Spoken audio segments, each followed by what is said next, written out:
Good evening. Welcome to the Connecticut Department of Transportation Public Information Meeting for State Project number 0101-0122. The project involves replacement of bridge number 07102 on Route 216 over an unnamed brook in North Stonington. Hi, my name is Nitin Bhattacharya and I am a project engineer with the Connecticut Department of Transportation.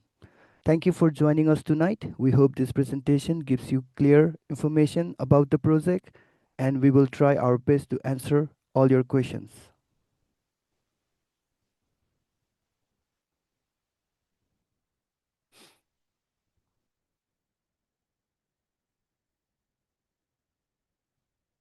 Next slide. Thank you. If you are joining through Zoom, you can turn on captions or subtitles. To use this feature, first click on Show Captions at the bottom of your screen and then select Speaking Language and you can choose the language you prefer.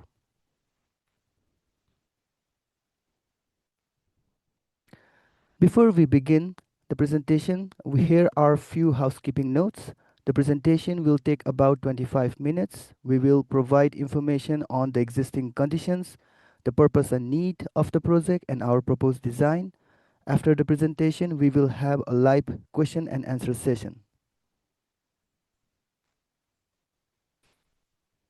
We kindly request that you fill out the voluntary post-meeting survey. Your feedback will help us improve future meetings.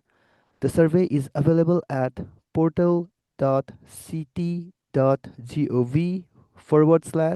/CTDOT survey or by scanning the QR code on this slide. We would like you to know that no person shall, on the basis of race, color, or national origin, be excluded from participation or subject to discrimination in the development of this project. A civil rights notice is available at CTDOT website at portal.ct.gov /DOT opportunity hyphen and hyphen business hyphen development /title hyphen VI. Both links are also available on the project webpage.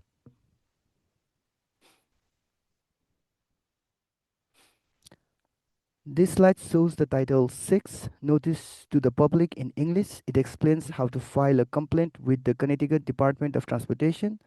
We will pause for a few moments so you can read this slide.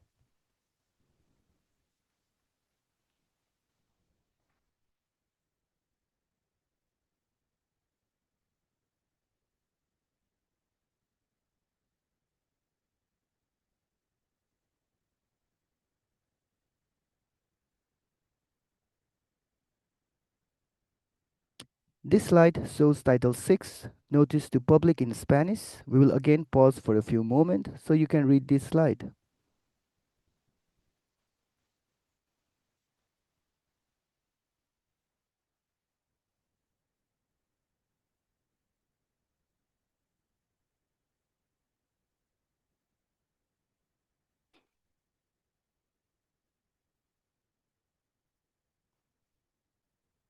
You can communicate us during the live Q&A session in three ways. The first is by sending an email to the project email address, which is dotproject101-122 at ct.gov.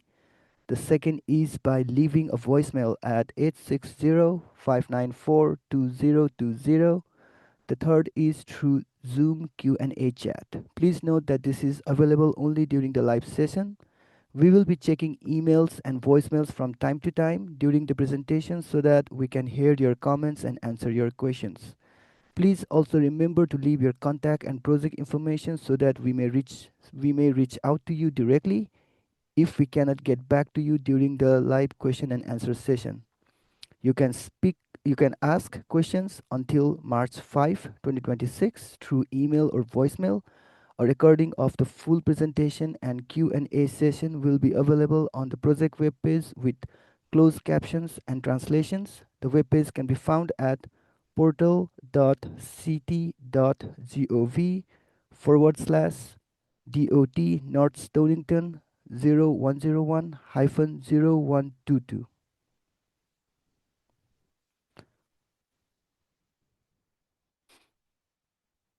To ask a question using Zoom Q&A feature, first click the Q&A button at the bottom of the Zoom window. This will bring up the Zoom Q&A chat window. Type in your question in the text box and click send. On the screen, you will see your question and others. You will see questions and others that have already been answered. Please note that the project team will respond in the order questions are received.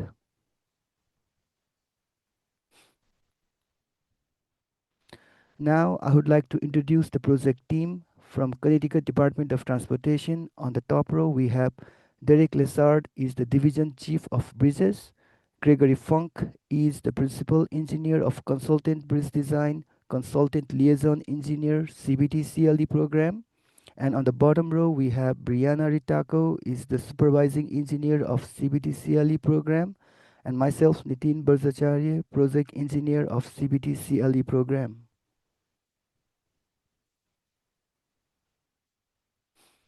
BL Companies is the Consultant Liaison Engineer CLE for this project and will work with CTDOT to provide project oversight during design and construction. Sean Lodati is the Project Manager. Jennifer Usser is the Program Advisor. She will host the Q&A session later. Dennis Gehring is the Liaison Engineer of this project and he will speak about the project details in a moment. Hardesty and Hanover LLC is the design consultant on this project. Ben Hawthorne is the senior project manager. Sean Brown is the project manager. Philip Kendall is the lead highway engineer. Sal Lutzi is the highway engineer. You will hear from them about the proposed structure later this evening. Thank you for your patience. I will now hand over to Dennis from BL to begin the project specific information. Thanks, Natine. Good morning, everyone. My name is Dennis Gehring, and as Natine mentioned, I'm a liaison engineer with BL Companies. Tonight, I will take you through the existing conditions of bridge number 07102. On the screen, you'll see a map showing the location of our project. Bridge number 07102 conveys Route 216 over an unnamed brook in the town of North Stonington. The structure is located approximately 250 feet north of I-95 southbound main line, immediately north of the I-95 southbound exit 93 ramps, and approximately 0.3 miles from the Rhode Island state border. Here's an aerial photo of the project location showing bridge number 07102, which carries Route 216 over an unnamed brook. During this presentation, you may hear terms that aren't familiar. On this slide, we show the typical components of a culvert. Culverts convey the flow of water beneath the roadway. Connecticut DOT considers any culvert in 6 feet in diameter and larger a bridge. At the high point of the culvert is the inlet, where the water enters the culvert, and at the outlet where the water drains out, which is also the lowest point in the culvert. Head walls and end walls provide strength and stability to the entire structure, whereas the wing walls help guide and direct water into the inlet and out into the waterway. Every 2 years, Connecticut DOT inspects all bridges with a span length greater than 20 feet in accordance with federal standards. Connecticut DOT then compiles a report that includes condition ratings and any noted deficiencies. The existing structure, constructed in 1964, consists of a 56-foot-long, 72-inch by 55-inch steel asphalt-coated corrugated plate culvert. The photo on this page is of the inlet side of the structure. In the area, Route 216 consists of 1 lane in each direction with an average daily traffic of approximately 4,800 vehicles per day. On this slide, we are showing a few pictures of the existing structure.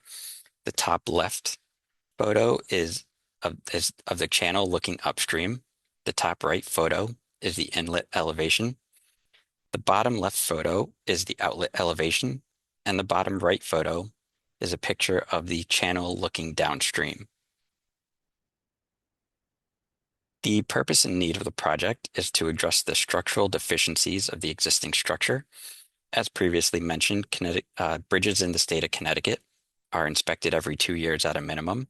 Per the most recent inspection report of bridge number 07102, the culvert is classified as being in fair condition.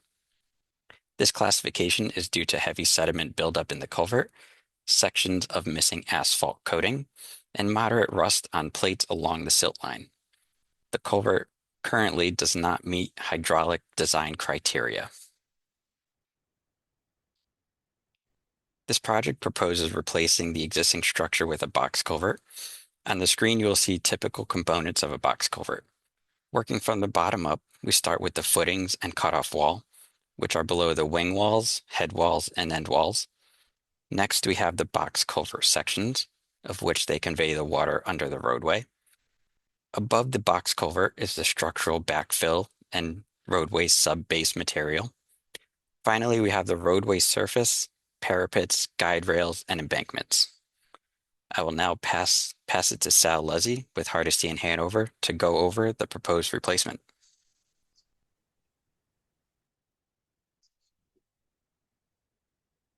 Thank you, Dennis. As Dennis said, I'm Sal Luzzi, a roadway engineer with H&H. I'll be taking you all through some plans we have showing our proposed roadway work and how we're going to maintain traffic through the project area during construction.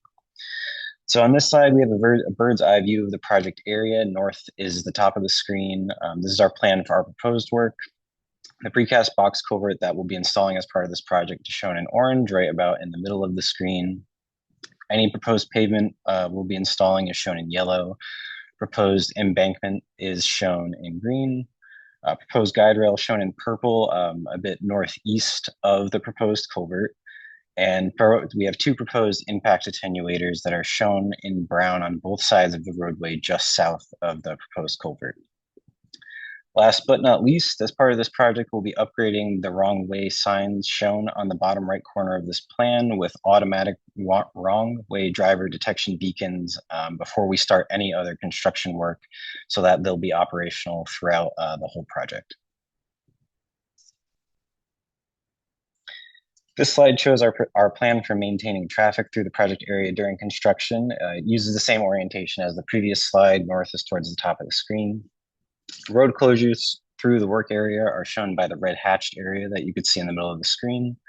Work zone will be protected by construction barricades on either side road. The temporary detour through the project area is shown in pink. Any areas that require temporary pavement to be installed are shown as the pink hatched areas that you could see there. Traffic control will be done through construction through temporary stop signs installed along the detour that we show on this slide, circled in red. And then finally, we show a temporary pipe under the temporary roadway to maintain the existing brook that we have running through the project area. And now I'll pass it off to our structural engineer, Sean Brown, to talk about the culvert. All right, thank you, Sal. This slide shows a longitudinal section of the culvert. In this view, it's as though we've cut the culvert in half lengthwise and are now looking north on Route 216 or Clarks Falls Road. As we can see, the proposed roadway will include 15-foot wide travel lanes, two 6-foot wide buffers from the edge of the travelway, and 9-foot wide shoulders on each side of Route 216. Looking on either side of the roadway, there will be proposed concrete parapets on each side above the inlet and outlet of the culvert. These parapets will transition, as Sal mentioned, to attenuators on the south side of the culvert and to steel guide rail on the north side of the culvert. Through the north side of the culvert, that is the intersection with the New London Turnpike, routes 184 and State Route 626. On this slide, at each end of the culvert, the inlet and the outlet, there are large rectangles which depict wing walls on the north side of the culvert. These wing walls are connected to the culvert itself, and their purpose is to direct the unnamed brook through the culvert to retain the fill below the roadway, and we'll touch more on fill and grading for the wing walls in the next slide. Lastly, the blue water line is labeled OHW in the slide. OHW stands for ordinary high water, which is where we expect the water to be on a regular basis. Um, and one last note, the light pink color shown here is the natural stream bed material, which will be placed inside the culvert and as to accommodate fish passageway.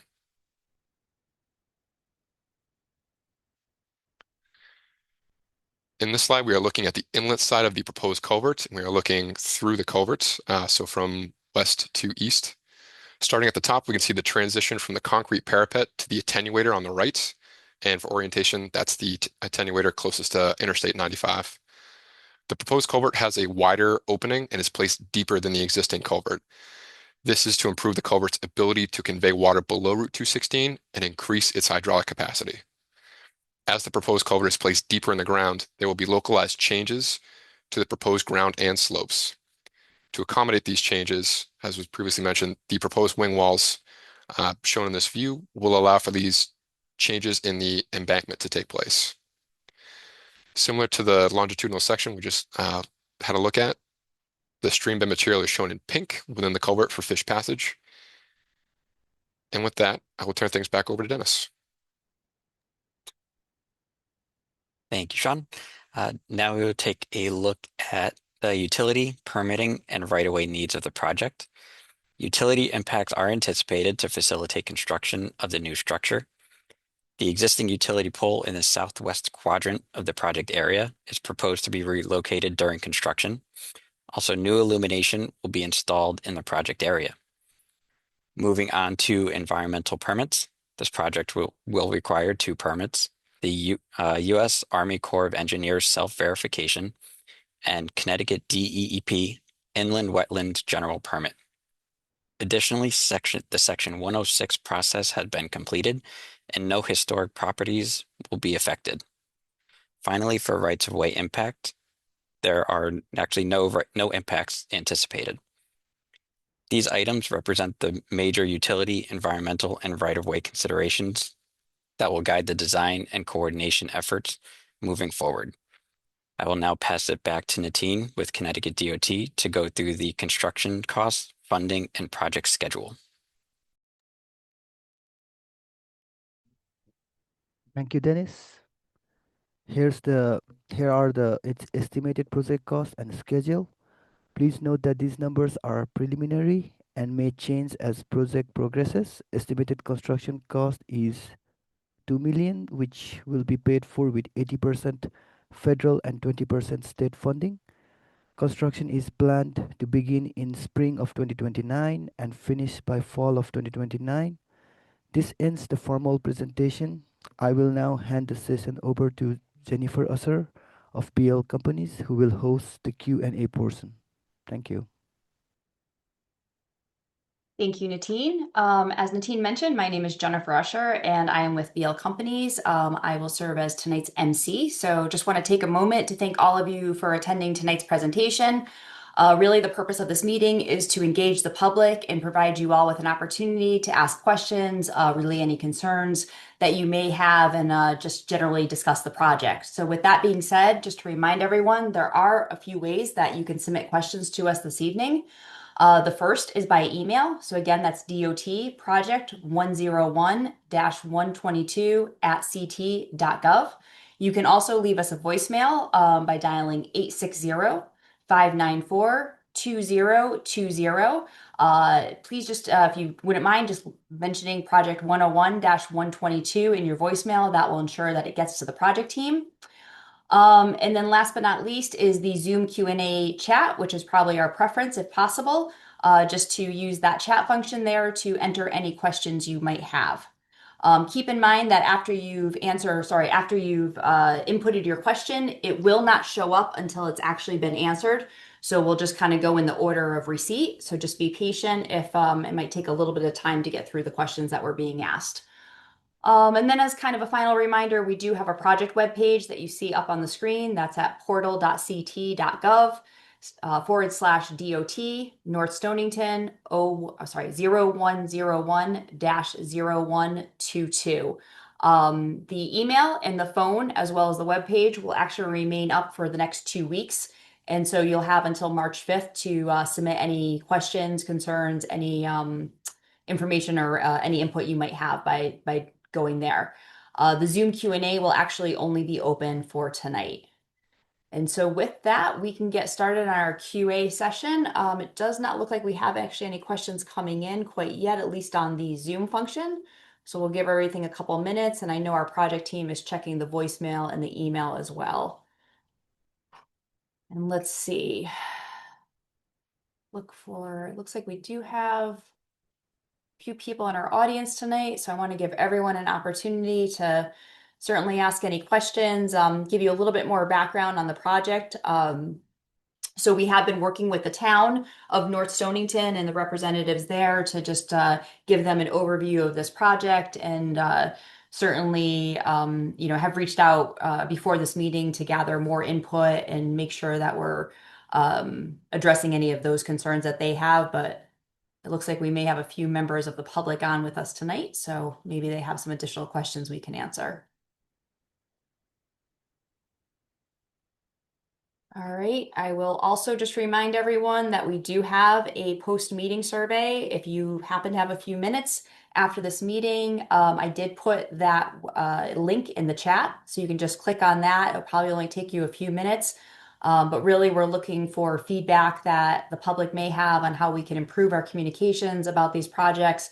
If there's different avenues or media that you'd like to see us reach out through, we would really appreciate that feedback. We're certainly trying to do everything we can. I think these virtual public information meetings has made it a little bit easier for some folks to access versus having to kind of come in person. Makes it a little easier if you can do it at home. But if you have any other ideas or thoughts, we'd certainly welcome that information.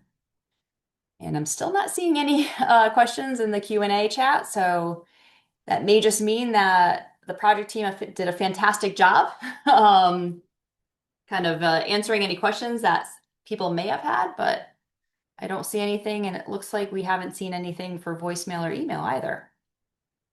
All right. Well, again, we'll just give a minute. If anyone wants to jump in, we'll certainly answer any questions you had, but would like to, again, just thank everyone for taking some time out of their day to join us. We really do appreciate it. I know the project team puts a lot of effort into this, so it's nice to kind of see some interest from the public in this. We certainly try to minimize any of the impacts we have to the public, the adjacent property owners, etc., by kind of doing things like we've shown with the crossover and making it so that we're not closing anything off to traffic in a major way, those type of things. And yeah, it doesn't look like we have any more questions coming through. All right, so hopefully we've addressed any concerns, we've answered any questions that you may have had through the presentation, but just again, as a reminder, the email and the voicemail will be open until March 5th. So by all means, if you think of something tomorrow or a little bit later on, please use one of those methods to get in contact with the project team. Someone will get back to you. And again, that's until March 5th. You can also, I'm sorry, I was gonna say you can use a QR code, but this is actually just through our email and phone. So I changed, ignore that part of it. And again, if you have a few more minutes you can spare, we'd really appreciate you taking the brief survey that can be found. Again, I put that link in the chat. It's portal.ct.gov /CT DOT survey. And I guess with that, having no questions, we will close tonight's presentation. So again, thank you for joining us. Really appreciate it. And everyone take care.